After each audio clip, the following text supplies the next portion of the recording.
The river was a churning beast of mud and shattered timber, its roar a physical blow against the ears. Spring melt had turned the placid stream that bordered Boone Delaney's land into a monstrous brown torrent that clawed at its banks, dragging ancient cottonwoods and the winter's detritus into its maw.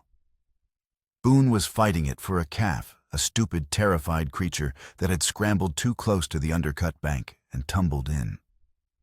He'd roped its horns the hemp line, biting into his leather-gloved hands as he dug his heels into the sucking mud, his horse straining beside him. "Come on, you stubborn fool," he roared over the din, the words snatched away by the wind. The calf, wide-eyed with terror, fought against the rope, its struggles only serving to pull it deeper into the main current. The water was a liquid predator, hungry and indiscriminate. It was then, in a momentary lull in the calf's panicked thrashing, that he heard it. Not a cry for help, not a human sound at all, but a sharp, percussive crack of wood splintering upstream, followed by a fleeting glimpse of something dark tumbling in the rapids. It could have been anything, a log, a piece of a fence, but something in its movement snagged his attention. He gave the rope a final desperate heave, dragging the bawling calf onto the muddy bank where it collapsed, shivering. He didn't spare it a second glance. His gaze was fixed upstream. The dark shape appeared again, closer this time, caught in an eddy near the far bank. It was a person tangled in the wreckage of what looked like a small cart. Boone's heart hammered against his ribs. He spurred his horse, galloping along the treacherous bank, the ground soft and unstable beneath the animal's hooves. He needed a better angle, a place where the current wasn't so savage. He found it 100 yards down, where a cluster of ancient boulders broke the river's charge. Leaping from his horse, he scrambled onto the largest rock, the spray soaking him instantly, the cold a brutal shock. The person was closer now, a woman, her dark hair fanned out in the water like ink. She was unconscious, her body limp, snagged on a submerged branch that was threatening to give way at any second. An Apache woman, judging by the simple leather dress and the single feather tied in her hair. There was no time for thought. He kicked off his heavy boots, stripped off his gun belt, and dove into the icy maelstrom. The current grabbed him. Cold burned his lungs. The force of the water was immense, a battering ram that threatened to smash him against the very rocks he'd jumped from. He kicked hard, angling across the current, his muscles screaming in protest against the numbing cold. Debris scraped past him, branches, chunks of ice, the ghostly shape of a drowned sheep. He reached her just as the branch she was caught on snapped. Her dead weight was a shock pulling him under. He surfaced, sputtering, his arm locked around her chest. He could feel the frailness of her ribs beneath his hand. She wasn't breathing. He began the desperate fight back to shore, a brutal, one-armed battle against a river that wanted to claim them both. His lungs were on fire, his limbs turning to lead. The roar of the water filled his head, blotting out all thought except the primal need to get her to land. His feet finally scraped against the gravelly bottom. He stumbled, half crawling, half dragging her from the water's edge. He collapsed beside her on the muddy bank, his body racked with shudders, his chest heaving. He rolled her onto her side, pressing hard on her back, forcing a torrent of river water from her mouth. He pressed again and again. Nothing. He turned her over. Her face was pale, her lips tinged with blue. Her eyes were closed, her features still and serene, as if she were already gone. A wave of desolation washed over him, cold and bitter as the river itself. He had failed. He had fought the river and lost. But as he looked at her, his gaze fell on a thin silver chain around her neck. Tucked beneath the collar of her dress was a small oval locket tarnished with age, but intricately etched with the design of a soaring hawk. His breath hitched. It couldn't be. He reached out with a trembling hand, his fingers brushing the cold metal. He lifted it, his thumb wiping away the grit. It was identical. The same weight, the same design, the same tiny worn catch on the side. It was a perfect match for the locket his mother had worn every day of her life, the one he now kept in a small wooden box by his bed. A sudden, fierce refusal surged through him. He would not let her die. Not her. Not this woman with his mother's locket. He leaned over her, placed his mouth over hers, and breathed. Once. Twice. He pressed on her chest, a frantic, desperate rhythm. "Come on." He gasped the words of prayer. "Breathe. Just breathe." On the third breath, she gave a shuddering gasp. Her eyes flew open, dark and fathomless, locking onto his. Water trickled from the corner of her mouth. She coughed a weak, rattling sound, but she was breathing. The life he had thought lost had returned. In that moment, staring into the eyes of this stranger wearing an impossible token from his past, Boone Delaney felt a profound and unsettling connection. A sense of destiny that was as powerful and terrifying as the river that had almost taken them both. He had saved her. But a cold dread coiled in his gut, whispering that he had also just changed everything. Weeks bled into a month, and the spring floods receded, leaving behind a landscape scoured clean and a silence that felt unnervingly loud. Ayanna, as he learned her name was, had recovered. But she had not left. She had become a fixed point in his solitary world, a silent sentinel who appeared with the dawn and vanished with the dusk. Every morning she stood 30 feet from his cabin, a distance as precise and unbreachable as a canyon wall. She never spoke. She never moved, save to shift her position, as he went about his chores, always maintaining that exact, maddening separation. It was not a space of feet and inches. It was a chasm of sun-scorched dust, an impassable boundary of silence. When he rode to the market, she followed a shadow pacing his horse 30 feet behind. When he checked his fence lines, she was there perched on a distant rock, outcropping a still figure against the vast, indifferent sky. The townsfolk of Redemption Creek noticed. Of course they noticed. Nothing went unnoticed in a town that small a place where secrets had a shorter lifespan than a summer rain. Henrik Larsson, in particular, watched with a grim proprietary disapproval. Larsson was a man carved from the hard rock of the territory, his family one of the first to settle after the Delaneys.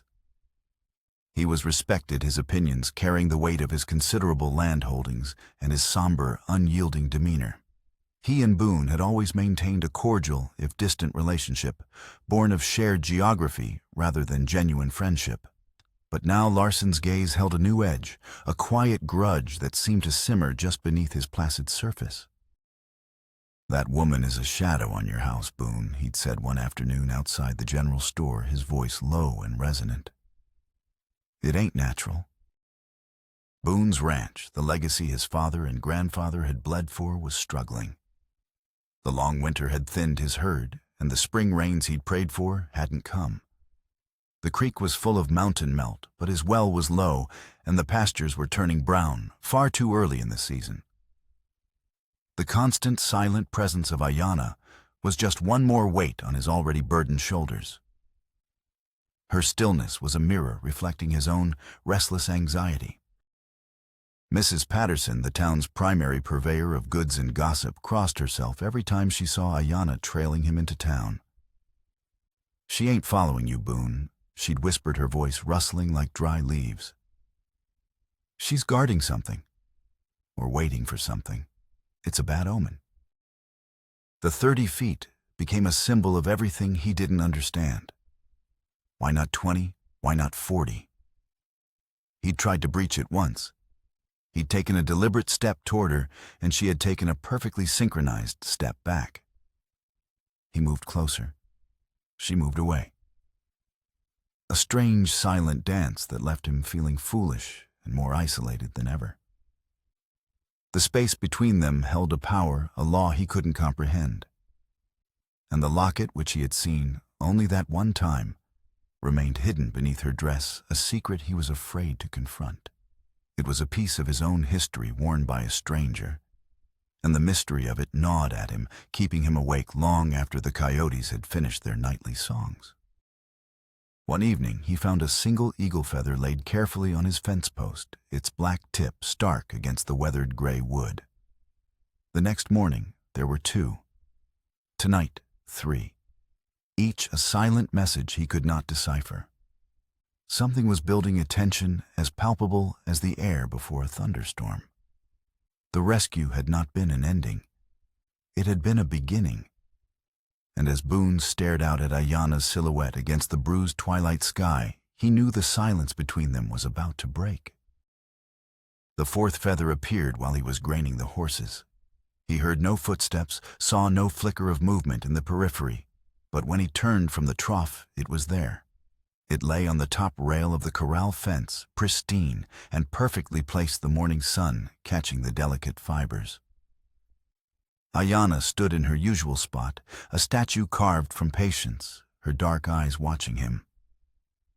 Her expression, as always, was unreadable, but he sensed an expectancy in her stillness, a subtle shift in the energy that flowed across the 30 feet between them. He walked to the fence, his boots scuffing in the dust. He picked up the feather, its lightness a stark contrast to the weight of the questions in his mind. He held it up, a silent query. For the first time, she responded with more than just reflexive distance. She tilted her head, a small, curious gesture that seemed monumental after weeks of utter stillness. He felt a flicker of hope that she might finally speak, might finally shatter the invisible wall she had built around herself. Instead, she raised a slender hand and pointed not at him, not at the feather, but toward the river. The same churning, chaotic force from which he had pulled her. The memory of the rescue was still raw, the burning cold, her terrifying lifelessness, the impossible discovery of the locket. "You want me to go to the river?" He called out, his voice sounding rough in the quiet morning. She did not reply, but her hand remained extended, an unwavering command. The wind sighed through the cottonwoods, carrying the scent of damp earth and pine. Above, a hawk circled on the thermals, its cry a lonely, piercing note that echoed the hollow ache in his own chest. He tucked the 4th feather into his shirt pocket with the others, their soft tips brushing against his skin. With a resigned sigh, he started down the familiar path toward the riverbank. He didn't have to look back. He could feel her presence, the soft fall of her moccasins on the dry earth, maintaining that fragile truce held by the space between them. The riverbank had changed. The water, though no longer at flood stage, still ran high and fast, a muscular current of snowmelt from the high country. Near the water's edge, where he had collapsed with her that day, a new feature had appeared. Someone had arranged dozens of smooth gray river stones into a careful spiral, a pattern that started at the muddy bank and coiled inward toward the deepest part of the channel. He had never seen it before. "Did you make this?" He turned, expecting to find her at her customary distance. But she was no longer 30 feet away. She stood at the very edge of the stone spiral, her bare feet touching the first cool, damp stones. She had broken the rule. The sudden proximity was jarring, like a note played out of key. She knelt, her movements fluid and graceful, and placed her palm flat against the largest stone at the center of the design. Then she looked up, her dark eyes meeting his, and for the first time in 34 days, she spoke. Her voice was low and clear, without the accent he might have expected. It held a formal, slightly archaic cadence, as if English were a language learned from old books rather than casual conversation. "The life you saved," she said, her words hitting him with the force of the river's cold, "was not the one the river was meant to claim." Wrong person. The phrase echoed in his mind, nonsensical. He had pulled her from certain death. Her lips had been blue, her body limp. There had been no one else. "I don't understand," he said, taking an instinctive step closer.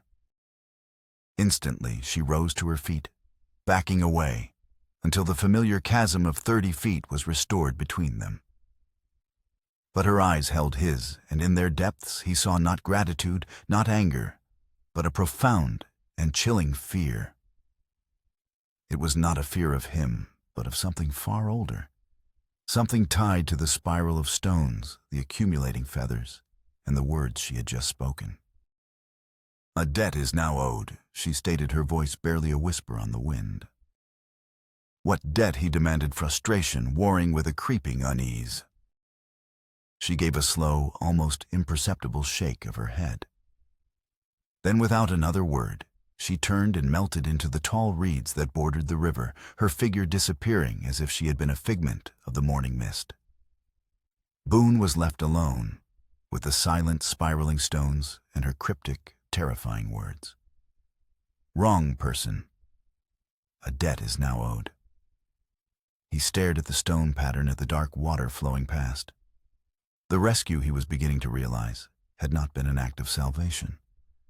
It had been an act of interference, and he was about to discover the price. The feathers felt like lead weights in his pocket as he rode into Redemption Creek. The town buzzed with its usual mid-afternoon hum, a comforting sound that did little to soothe the discord in his mind. When he pushed through the doors of the general store, the conversations faltered and died. Every eye turned to him. Mrs. Patterson looked up from her ledger, her face a roadmap of worry. "That Apache girl still following you, Boone?" she asked, though it wasn't a question. "She keeps her distance, Martha," he said, feeling a familiar weary need to defend Ayanna, though he wasn't sure why. "Distance or not, people are talking," she insisted. From a chair tilted against the wall, Henrik Larsson spat a stream of tobacco juice into a brass spittoon. The sound was a sharp, contemptuous punctuation mark. "Apaches don't do nothing without a reason." Larsson pronounced, his voice a low rumble. "That girl's marking you for something." "Marking me?" Mrs. Patterson leaned over the counter, lowering her voice to a conspiratorial whisper. "My late husband's cousin, he married a man who traded near their territory. Told stories about their ways. Said when someone saves an Apache life, that life belongs to the saver. They believe you've interfered with the spirits. That person becomes responsible for everything that saved person does afterward. Every debt, every obligation, every enemy." The word debt sent a chill down Boone's spine. He bought his supplies in a haze, the mundane items, flour, salt, coffee, feeling alien in his hands. His mind was snagged on Ayanna's words, on Larsson's certainty, on Mrs. Patterson's borrowed folklore. When he stepped back into the blinding afternoon sun, Ayanna was there, standing by his horse, exactly 30 feet away. The invisible rope between them felt tighter than ever. As he loaded the sacks into his saddlebags, she spoke again, her voice startling him. "You asked the wrong questions of the wrong people." He turned to face her. "Then tell me the right ones." She shook her head, a slow, deliberate motion. "You cannot ask, you must see." "See what?"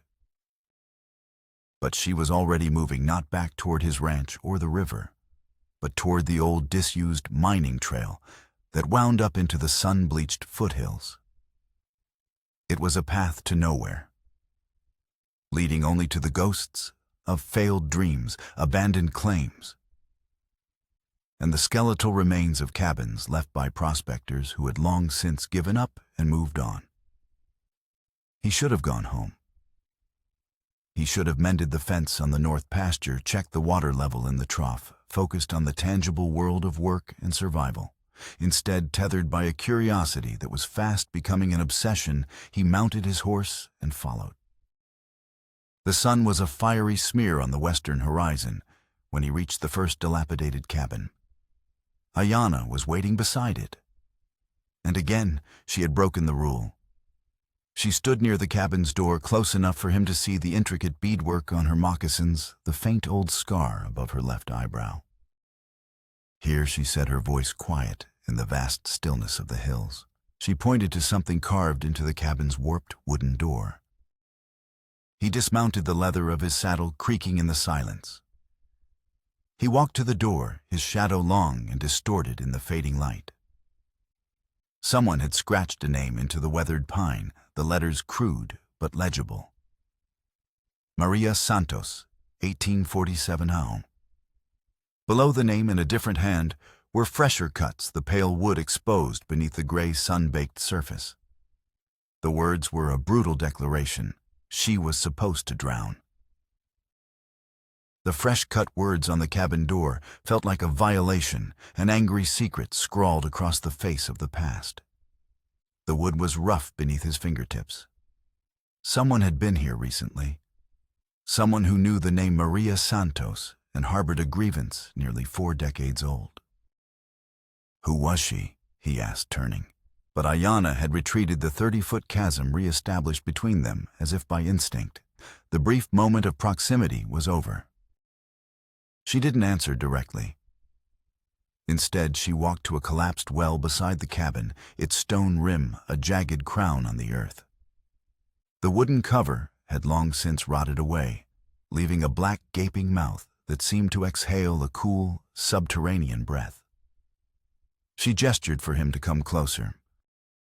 Maria Santos lived in this place. Ayanna said, her voice carrying clearly in the still evening air.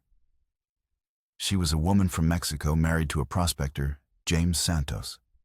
They had a child. She paused, her gaze fixed on the dark hole of the well. The child did not survive. A fever. The winter was very hard. Boone could picture it with stark clarity. The crushing isolation of these hills, the biting wind whistling through the cabin's chinks, a young woman grieving the loss of her baby alone. What happened to her? He asked softly. She walked into the river. Ayanna said, her eyes finally meeting his. The story was in her gaze, a sorrow passed down through generations. She meant to join her child. It was her choice. But the river was low that year. The current was not strong. She lived. A new, harder edge entered her voice. The spirits of the river were meant to take her. That was the agreement she made. But a white man found her. He pulled her out. He changed everything. A chill colder than the evening air traced its way down his spine. Who, he asked, though he already knew the answer. Who found her? Your grandfather, Ezra Delaney. The name struck him like a physical blow. Ezra, the stoic patriarch who had carved this ranch from the wilderness, who had built the very barn Boone now worked in. He had never spoken of saving a woman from the river. But the fragments of family lore suddenly clicked into place. His father's half-remembered stories of a Mexican woman Ezra had found half dead and grieving by the river. A woman who had worked for their family for years before quietly disappearing one day. Maria Santos. She worked for my family, he said, the realization dawning. For 23 years, Ayanna confirmed. She cooked, she cleaned, she cared for your cattle. She never spoke of what had been done. But the debt followed your grandfather until the day he died. It followed your father. And now it follows you. That's impossible. It's superstition. My grandfather did a good thing. He saved a life. He changed a fate, she corrected, her voice firm. He made himself responsible for the life he forced upon her. She began to walk in a slow, deliberate circle around the well. Because she lived, Maria Santos had 3 more children. They would not have existed. One of those children was my grandmother. His mouth went dry. You're her great-granddaughter. I am, she said, stopping to face him. Maria Santos should have died in that river. her children, her grandchildren, and her great-grandchildren. None of us were meant to exist. We live because Ezra Delaney interfered. Our entire line is an imbalance, a debt against fate itself. The full, staggering weight of it crashed over him. This wasn't about a single rescue. It was a tangled, multi-generational chain of consequence. So when I saved you, he started the pieces falling into a dreadful pattern. You saved one who should not be. She finished for him. You are the grandson of the man who started the debt, saving the great-granddaughter of the woman he saved. You did not just continue the debt. You reinforced it. You made it stronger. Now your blood is responsible not just for me, but for all of us, for the imbalance. She looked at him, and for the first time, he saw not mystery, but the profound weariness of a burden she had carried her entire life. That is why I follow. I am not watching you with gratitude. I am bound to you by this law. I am a living reminder of the debt your family owes. From the trail below, a sound shattered the quiet dusk, the thunder of approaching horses, multiple riders coming fast. Ayana's head snapped up. In an instant, she broke the 30-foot rule again, moving swiftly to his side. Her sudden closeness was a shock of warmth and the scent of sage. They come for you, she said, her voice low and urgent. The men from the town. They believe I am a curse upon your land, and now upon them. Through the sparse trees, he could see the bobbing demonic glow of torches. Angry voices, distorted by the distance, floated up the hill. He heard his name shouted, then hers. And then another word, ugly and sharp, drifted up from the darkness. Witch. We need to go, he said, reaching for her arm without thinking. She pulled back as if burned. You must not touch me. It will make the binding stronger. Then stay 30 feet behind me, he said, his voice grim, and run like hell. They moved through the twilight forest in the strangest chase Boone could have imagined, a desperate flight, governed by an invisible, unyielding tether. He led crashing through undergrowth, his heart pounding a frantic rhythm against his ribs. 30 feet behind Ayana followed a silent wraith who moved like smoke, never snapping a twig, never disturbing the nocturnal sounds that might betray their position. The shouts from below grew closer, clearer. Henrik Larsson's distinctive baritone cut through the darkness, laced with a righteous fury. Delaney, you bring that witch down here right now. Boone knew these hills, every deer path and hidden gully. But Ayana knew them differently, with an intimacy that felt ancient. She seemed to read the landscape, guiding him, with a subtle shift in her pace, a barely perceptible change in direction that led them away from the main trails and into the deep shadows. They finally reached a rocky outcrop, a granite ledge that overlooked the valley. Below his ranch house was a small pool of warm, yellow lamplight, a beacon of a peace that no longer existed. They were so close, but the open slope between their hiding place and his home was a killing field.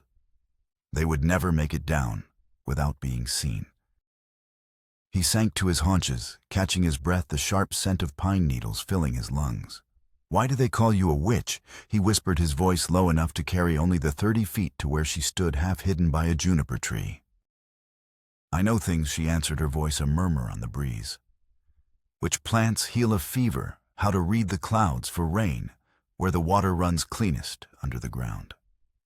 Your people fear what they do not understand. Her tone was not bitter, merely factual, the weary assessment of someone long accustomed to being misunderstood. Mrs. Patterson said I was guarding something. You are, she said. I am guarding you from making the debt worse. Every day that you do not comprehend its nature, you risk deepening the bond. Today, you touched the well where Maria Santos drew her water. You touched the door where she carved her name. You have made the connection stronger. He turned to face her, the 30-foot gap feeling wider than ever in the encroaching darkness. In the pale moonlight, she looked younger, more vulnerable than the stoic figure who had shadowed his every move. What happens if the debt gets stronger? Your bloodline becomes tied to mine. Forever, she said, the words falling like stones into the silence. Your children and their children will be bound to protect my family and their children until one of the lines ends.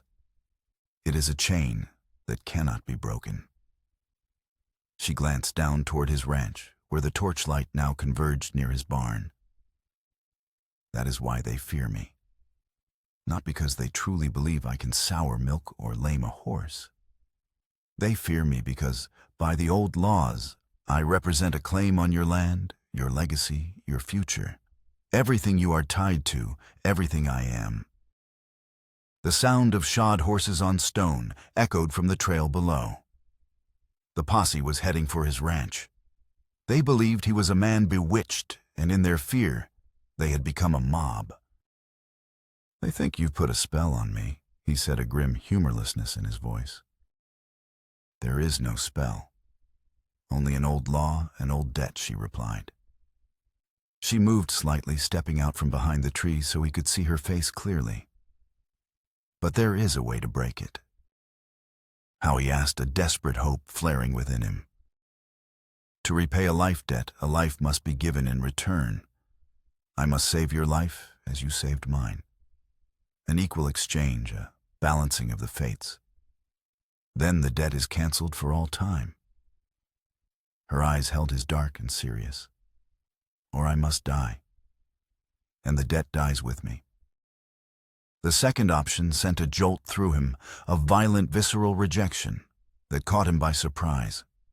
In the weeks of her silent vigil, something had taken root in the fallow ground of his solitude. An awareness, a fascination, a feeling he wasn't ready to name, but could no longer deny. There has to be another way. There is, she said softly, but you will not like it. Before he could ask what she meant, a rifle shot cracked across the valley, the sound sharp and ugly. A muzzle flash bloomed near his house, followed by the distant, sickening crash of breaking glass. They're destroying my home.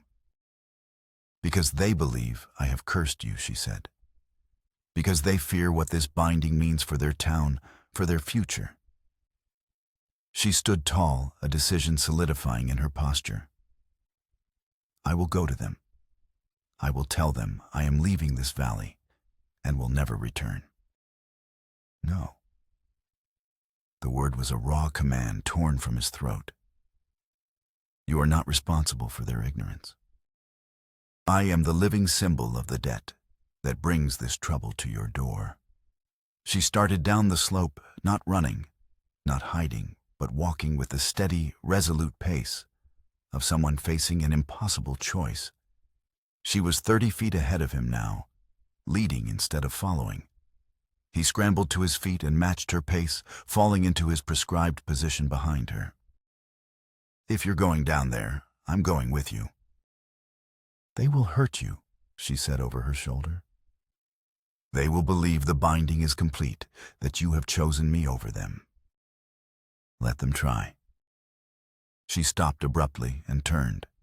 For the third time that day, she shattered the rule of distance, stepping toward him until she was close enough that he could see the moonlight reflected in her eyes, close enough to feel the warmth radiating from her. Why do you do this? She asked, her voice a low, urgent whisper.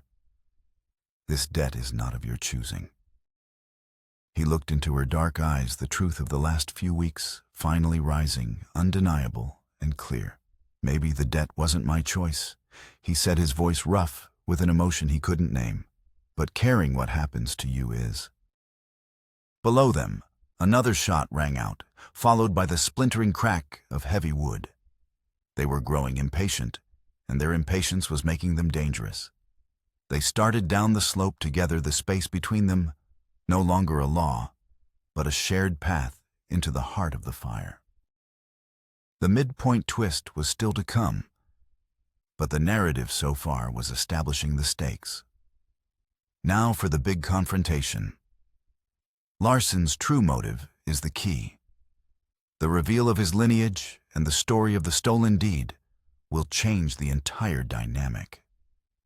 This needs a powerful scene. The sight of them emerging from the tree line sent a ripple of agitation through the men gathered in his yard. Torches cast wild dancing shadows, turning familiar faces into grim demonic masks. Henrik Larsen raised his rifle, its barrel glinting in the firelight. 3 other men followed his lead. "That's far enough," Delaney Larsen's voice was a harsh command. "Send that witch away from here, or we'll do it for you." "She's not a witch," Boone called back, stopping in the open where they could all see him clearly. He felt Ayanna halt precisely 30 feet behind him, a silent anchor in the storm. "She's just following the customs of her people. Customs that have seen your cattle sicken and your well run dry." It was Mrs. Patterson, her voice shrill with fear. She emerged from the shadows near the barn, holding a torch high. "Ever since she latched onto you, nothing's gone right in this valley." Boone scanned the faces of the men he'd known his whole life. Neighbors he'd helped raise barns for friends he'd shared drinks with. Fear had twisted them into a single, hostile entity. "The cattle got sick from bad feed at Morrison's mill, and you know it," he said, his voice steady and loud. "And the wells are low because we haven't had a decent rain in 6 weeks. That has nothing to do with her." "Then why won't she leave you be?" Larsen demanded, taking a step forward. "Why is she haunting you like a curse?" Boone glanced over his shoulder at Ayanna. She gave a slight, almost imperceptible nod, granting him permission to speak of the debt. He kept the explanation simple, stripping it of the layers he was only just beginning to understand himself. "Her people believe they owe mine a debt, an old one from my grandfather's time. In their culture, when you save a life, you become responsible for it. She's following me because she believes she owes my family her protection." Larsen let out a short bark-like laugh, devoid of any humor. "Protection? You expect us to believe that? From what a dry spell." "From men like you, it seems." Boone shot back, his patience fraying. He gestured at his shattered kitchen window and the splintered wood of his front door. "Look around. Who here needs protecting from whom?" That silenced them, but only for a moment. The evidence of their vandalism was stark in the torchlight. Shame flickered on a few faces, but it was quickly extinguished by the stronger fires of fear and resentment. "This debt business. It's not natural," Mrs. Patterson insisted. "It ain't Christian. She needs to go back where she came from." Larsen stepped forward again, his face a mask of cold fury. "She is hurting you, Boone. Look at yourself. Defending her, making excuses. She's got you so twisted you can't see straight." He stopped, his eyes burning with an intensity that went far beyond superstition. It was personal. "I know all about this debt. I know more than you can imagine." A sudden heavy silence fell over the yard. Larsen's tone had shifted, becoming something colder, sharper. "My family has lived in the shadow of your family's good deed for 2 generations, Larsen said, his voice dripping with sarcasm. "We know all about Ezra Delaney and the woman he saved from the river." Boone felt a cold knot tighten in his stomach. "What are you talking about, Henrik?" Larsen's lips twisted into a bitter smile. He looked directly at Ayanna. "Tell him. Tell him the name of the prospector married to Maria Santos." Ayanna's voice was quiet but clear in the still night. "His name was James Santos." Larsen's smile widened, but it didn't reach his eyes. "My great-grandfather," he announced, his gaze sweeping over the stunned faces of the townsfolk before settling back on Boone. "My full name is Henrik Larsen Santos. My family shortened it generations ago to escape the shame. The shame of what your grandfather did." The world seemed to tilt on its axis. "Larsen, a Santos. Ezra Delaney didn't save Maria. Larson snarled the carefully constructed facade of the respectable landowner, crumbling to reveal the raw, festering wound beneath. He stole her. She was a woman lost in grief, ready to end her pain. He didn't save her life. He stole her death. And then he stole our future. Larson pointed a trembling finger at Boone. While my great-grandfather was in the mountains following a new lead, Maria, in her grief-stricken state, found the richest silver vein this territory has ever seen. The deed to that claim was in her name. When your grandfather pulled her from that river, he convinced her that her life now belonged to him, that everything she had was his. She gave him the deed Boone, the deed to a fortune that should have been mine. That was the foundation of the Delaney Ranch. Not hard work, not grit. A swindle. Your legacy is built on the ruins of my family. The revelation hit the crowd like a thunderclap. This wasn't about a curse or a witch. This was about land money and a bitter, multi-generational feud that had been simmering in their midst for decades. Larson's voice dropped to a low, dangerous growl. For 40 years, my family has watched your family prosper on our stolen birthright. We lost everything. Became tenant farmers on land that should have been ours. I have spent my entire life waiting for the moment to reclaim what was stolen. His eyes burning with a lifetime of resentment fixed on Boone. This isn't about superstition. It's about justice. And tonight I am taking back what is mine. Larson's confession hung in the air, thick and suffocating as smoke. He had reframed the entire conflict, transforming himself from a superstitious bully into a man avenging a historical crime. He had seized the moral high ground, and in the flickering torchlight, Boone could see the tide of opinion turning. The townsfolk were no longer a mob driven by fear. They were a posse ready to enact Larson's long-delayed justice. "This is between your family and mine," Henrik Boone said, trying to regain control. "It has nothing to do with them." "It has everything to do with them," Larson retorted, his voice ringing with self-righteous fury.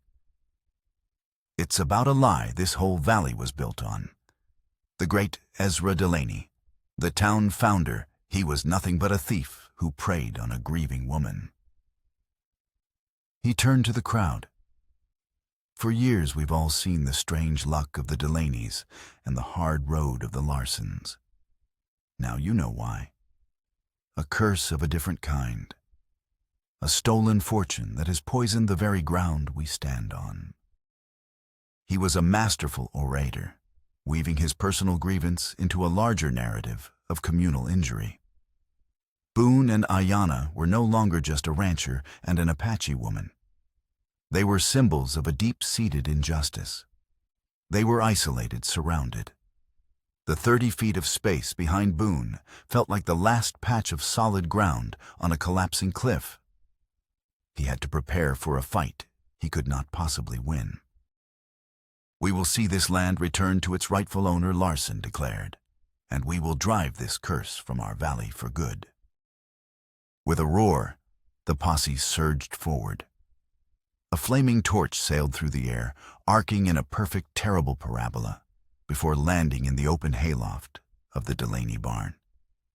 Dry, decades-old hay ignited with an explosive whoosh. Flames erupted, licking up the ancient, weathered timbers. The barn, the heart of the ranch, the structure his grandfather had raised with his own hands, a repository of his family's entire history, was burning.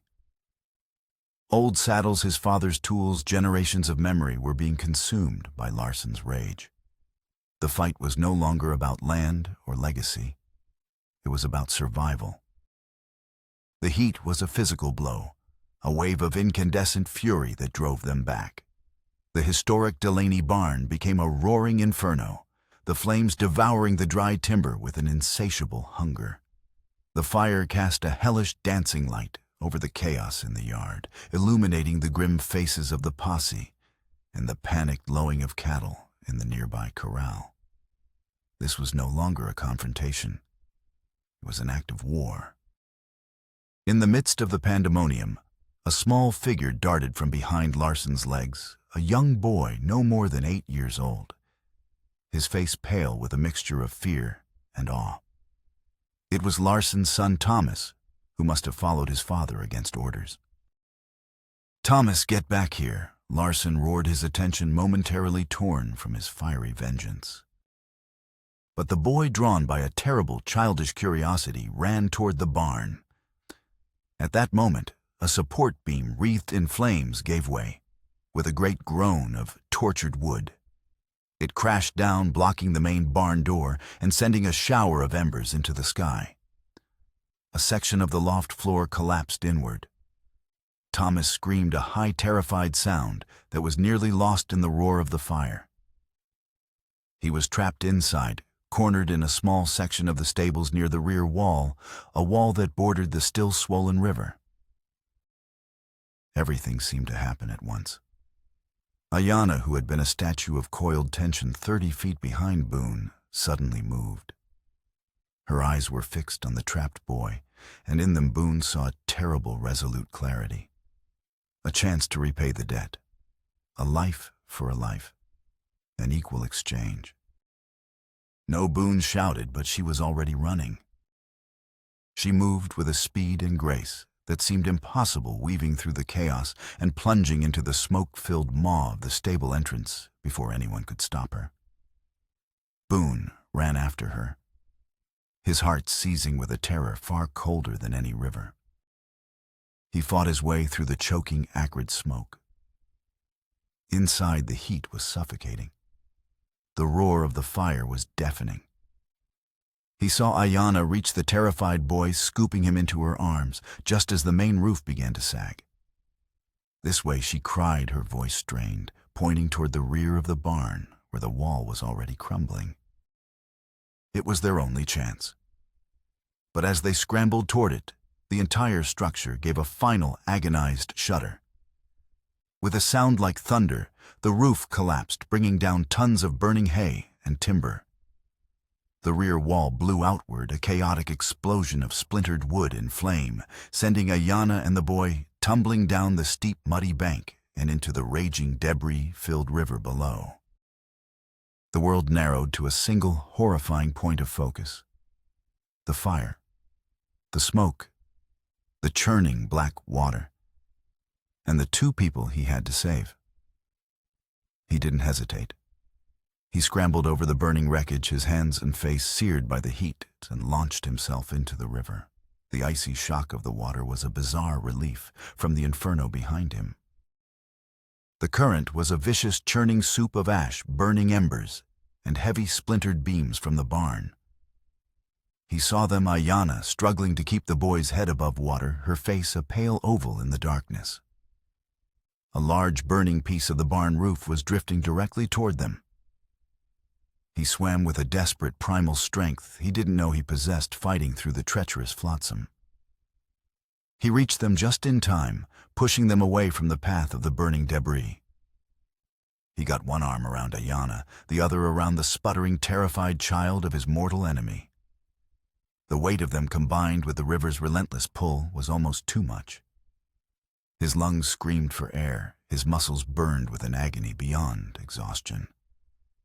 But he held on, his mind fixed on a single, unwavering thought: he would not lose them.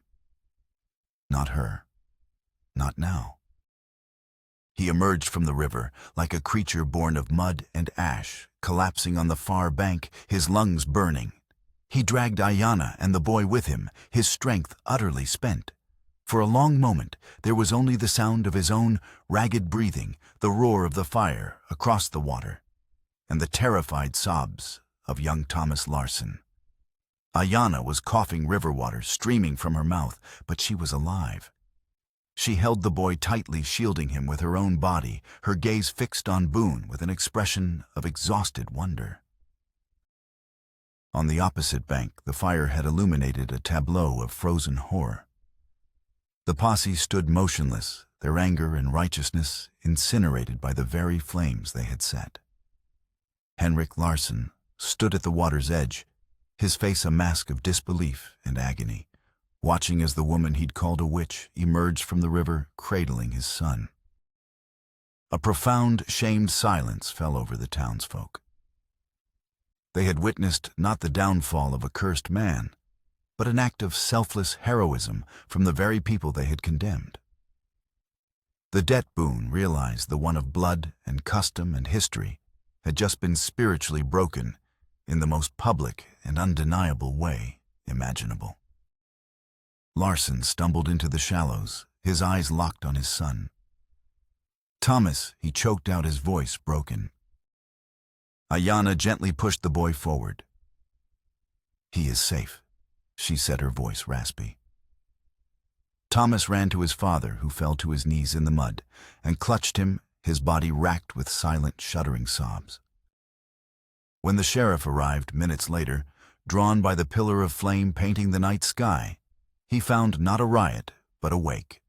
In the aftermath, his ranch in ruins, his family's history reduced to smoldering embers, Boone watched as a humbled, broken Henrik Larsson confessed everything. He told the sheriff about James and Maria Santos, about the stolen deed, about the 40-year grievance that had festered into the night's violence. The truth of the past, hidden for so long, was finally laid bare for the entire town to see. Weeks later, the skeletal blackened timbers of the barn stood as a stark monument to the night of fire and water. The town, chastened and ashamed, had helped Boone raise a temporary shelter for his cattle. An uneasy peace had settled over Redemption Creek, the kind that follows a fever breaking. Boone sat at his kitchen table. The original deed from his grandfather's lockbox spread before him.